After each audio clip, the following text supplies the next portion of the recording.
આજરોજ સંકલન બેઠકનું આયોજન કરવામાં આવ્યું છે। વોર્ડ નંબર 7ની એક સંકલન બેઠકનું આયોજન કરવામાં આવ્યું, જેમાં વડોદરા શહેરના પ્રથમ નાગરિક મેયર પિંકીબેન સોની સાથે જ standing committee chairman, deputy mayor, અલગ અલગ મહાનુભાવ ઉપસ્થિત રહ્યા અને અનેક ચર્ચાઓ પણ કરવામાં આવી છે। આજરોજ વડોદરા મહાનગરપાલિકાના માન્ય મેયર શ્રીમતી પિંકીબેન સોની, સ્થાયી સમિતિ અધ્યક્ષ doctor Sheetalbhai Mistry, deputy mayor Chiragbhai Barot, દંડક Shaileshbhai Patil, deputy municipal commissioner Bhavnaba Jhala અને આસિસ્ટન્ટ મ્યુનિસિપલ કમિશનર શ્રી કાર્યપાલક ઇજનેર, વોર્ડના કાઉન્સિલરો, સંગઠનની ટીમ, ડેપ્યુટી એન્જિનિયર સાથે જ હેલ્થ ઓફિસરશ્રીઓ તેમજ અન્ય પદાધિકારીઓની ઉપસ્થિતિમાં વોર્ડ નંબર 7ની સંકલન બેઠકનું આયોજન ઉત્તર ઝોનની કચેરી ખાતે કરવામાં આવ્યું છે। મુખ્યત્વે સ્થાનિક કાઉન્સિલર અને સંગઠન દ્વારા વિસ્તારના વિવિધ જે કામો છે તે સંદર્ભે રજૂઆત પણ કરવામાં આવી છે।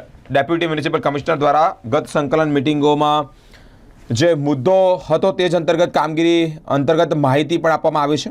આજની આ મિટિંગમાં ચર્ચા પણ શરૂ કરવામાં આવી। સ્થાયી સમિતિના અધ્યક્ષ ડોક્ટર શીતલ મિસ્ત્રી દ્વારા સંકલન બેઠકની શરૂઆતમાં જ દરેક વિભાગના એન્જિનિયરો સાથે સંવાદ પણ કરવામાં આવ્યો। પોસ્ટ ફિલ્ડની કામગીરી સંદર્ભે જરૂરી સૂચના પણ આપવામાં આવી। મુખ્યત્વે લો લાઇન એરિયા અને રોડનું કાઉન્સિલરો સાથે રહી અને સંકલન કરીને લિસ્ટ બનાવવાની પણ માહિતી આપવામાં આવી છે। લો પ્રેશરવાળા એરિયા, જે વર્ષો જૂની પાણીની લાઈનો છે ત્યાં એરિયાનું જ તેમજ વરસાદી ગટરોનું અને કાંસો પર થયેલા દબાણોનું લિસ્ટ બનાવવામાં આવે તેવી રજૂઆત એટલે કે કડક શબ્દોમાં સૂચના પણ આપવામાં આવી। વડોદરા શહેરમાં એન્ટ્રી પોઈન્ટ એટલે કે અમિતનગર બ્રિજની નીચેના ભાગમાં જે રેગ્યુલર સાફ સફાઈ કરવામાં આવે છે, દબાણ હટાવી પેવર બ્લોક બેસાડવાનું સૂચન કરવામાં આવે છે, તમામ બાબતે ચર્ચાઓ કરવામાં આવી છે।